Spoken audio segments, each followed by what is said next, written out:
என் பார்வையில் big pass Tamil 10ல் இந்த மாதிரி ஆட்கள் வந்தால் செம இன்ட்ரெஸ்டிங் ஆகியிருக்கும். 1.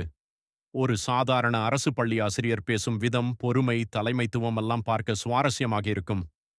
2. ஒரு மீனவர் அல்லது விவசாயி உண்மையான வாழ்க்கை அனுபவங்கள் இருக்கும். ரசிகர்கள் எளிதாக கனெக்ட் ஆக முடியும். 3.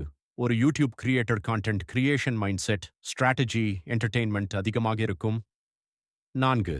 ஒரு IT employees office politics versus big boss politics எப்படி ஹேண்டில் பண்ணுவார் என்று பார்க்கலாம். 5. ஒரு சோஷியல் ஆக்டிவிஸ்ட் டிபேட், கருத்து மோதல்கள், சமூக பிரச்சனைகள் பற்றி பேசுவார். 6. ஒரு ஸ்டாண்ட் அப் காமெடி வீட்டை கலகலப்பாக வைத்திருப்பார். 7. ஒரு வில்லேஜ் கேரள் வில்லேஜ் பாய் நகர வாழ்க்கை போட்டியாளர்களுடன் இன்டராக்ஷன் ரொம்ப இன்ட்ரெஸ்டிங்காக இருக்கும். 8. ஒரு சிங்கிள் ஃபாதர் அல்லது சிங்கிள் மதர் எமோஷனல் ஸ்டோரிஸ் ரசிகர்களை ஈர்க்கும்.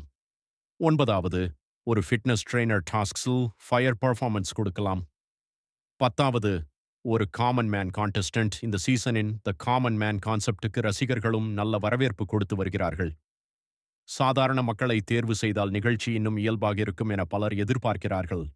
டி டைம்ஸ் ஆஃப் இந்தியா +2 எனக்கு தோன்றுவது இந்த சீசனில் celebrities plus common people mix இருந்தால்தான் அதிக சண்டை, ஃப்ரெண்ட்ஷிப், ஸ்ட்ராட்டஜி, என்டர்டெயின்மெண்ட் எல்லாம் பேலன்ஸ் ஆக இருக்கும். நீங்க யாரை அனுப்பினா செமையா இருக்கும் என்று நினைக்கிறீங்க?